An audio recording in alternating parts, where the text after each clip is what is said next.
गांव के एक कोने में एक पुराने पीपल के पेड़ के नीचे एक छोटा सा कच्चा मकान था। उस मकान में बूढ़ा देवीदास अपनी जिंदगी के आखिरी पड़ाव को जी रहा था। उम्र के साथ साथ उसकी शारीरिक ताकत कम हो चुकी थी, परंतु उसकी बुद्धिमानी और अनुभवों का खजाना दिन ब दिन बढ़ता ही जा रहा था। गांव के लोग, चाहे बच्चे हो या बड़े, अक्सर उसकी सलाह लेने आया करते थे। देवीदास ने जीवन में बहुत कुछ देखा था और उसे दुनिया की हकीकतें बहुत अच्छे से समझ में आ चुकी थी। उस दिन जब सूरज ढलने को था और गांव में हल्की हल्की ठंडक फैलने लगी थी, तब गांव के कुछ बच्चे देवीदास के पास आकर बैठे। बच्चों को देवीदास की कहानियां बहुत पसंद थी। उनमें से एक बच्चे ने पूछ लिया, बाबा, हमें अपनी जिंदगी की सबसे महत्वपूर्ण 5 बातें बताइए। वो बातें जो आपने अपनी उम्र में सीखी हैं। देवीदास ने मुस्कुराते हुए अपनी कमर सीधी की और सोचने लगा। उसके चेहरे पर एक गंभीरता छा गई। उसने धीरे धीरे बोलना शुरू किया, पहली बात, धैर्य रखो बेटा, जीवन में धैर्य सबसे बड़ा धन है। मैं जब जवान था तो बड़ा अधीर हुआ करता था। हर काम को जल्दी पूरा करना चाहता था, हर सपना जल्द से जल्द पूरा करना चाहता था। लेकिन जीवन ने मुझे सिखाया कि हर चीज का एक समय होता है।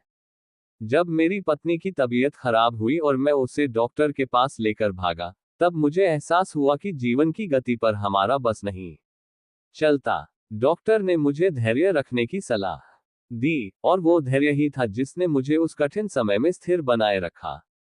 चाहे परिस्थिति कितनी भी कठिन क्यों ना हो, धैर्य से काम लेना चाहिए। दूसरी बात, संबंधों की कीमत। देवीदास ने बच्चों की आंखों में देखते हुए कहा, जीवन में रिश्ते बहुत महत्वपूर्ण होते हैं।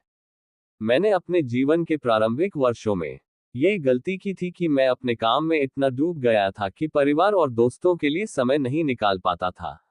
जब मेरी उम्र बढ़ने लगी और अकेलापन महसूस होने लगा, तब मुझे समझ में आया कि पैसा और सफलता सब कुछ नहीं होते। इंसान के लिए उसके रिश्ते सबसे बड़ा सहारा होते हैं। मैं चाहता हूं कि तुम लोग हमेशा अपने परिवार और दोस्तों की कद्र करो, उनके साथ समय बिताओ। तीसरी बात, ईमानदारी का महत्व। बचपन में मेरी दादी कहा करती थी, सच बोलना सबसे बड़ा धर्म है। मैंने इसे अपने जीवन का मूल मंत्र बना लिया था।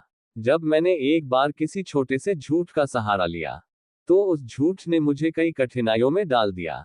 मुझे पता चला कि झूठ का परिणाम हमेशा बुरा ही होता है। अगर तुम जीवन में सच्चाई और ईमानदारी को अपनाओगे, तो लोग तुम पर भरोसा करेंगे, और वो भरोसा ही तुम्हारी सबसे बड़ी पूंजी बनेगा। चौथी बात, मेहनत का कोई विकल्प नहीं। जब मैं जवान था, तो मैं सोचता था कि सफलता के शॉर्टकट होते हैं। मैंने कई बार ऐसे रास्ते चुने जो मुझे आसान लगे, परंतु वो रास्ते हमेशा मुझे वापस वहीं ले आए जहां से मैं चला था। मैंने धीरे धीरे ये सीखा कि मेहनत का कोई विकल्प नहीं है। जो चीज तुम मेहनत से हासिल करते हो, उसकी कीमत और उसका आनंद दोनों ही अनमोल होते हैं। इसलिए हमेशा मेहनत से ही अपना लक्ष्य पाने की कोशिश करना। पांचवी बात, हर दिन नया सीखो। देवीदास ने अपनी आंखें बंद कर ली और थोड़ी देर सोचने के बाद कहा, बच्चों, जीवन कभी स्थिर नहीं होता। दुनिया बदलती रहती है, लोग बदलते हैं, और हमें भी समय के साथ बदलना चाहिए। मैंने जीवन में ये सीखा कि सीखने की प्रक्रिया कभी खत्म नहीं होती। चाहे मैं कितना भी बूढ़ा हो जाऊं, हर दिन कुछ नया सीखने की कोशिश करता हूँ। ये जीवन को ताजगी देता है और हमें हमेशा आगे बढ़ने की प्रेरणा देता है। देवीदास की बातों से बच्चे बहुत प्रभावित हुए। वे समझ गए थे कि इन 5 बातों में जीवन की गहरी सच्चाइयां छिपी हैं।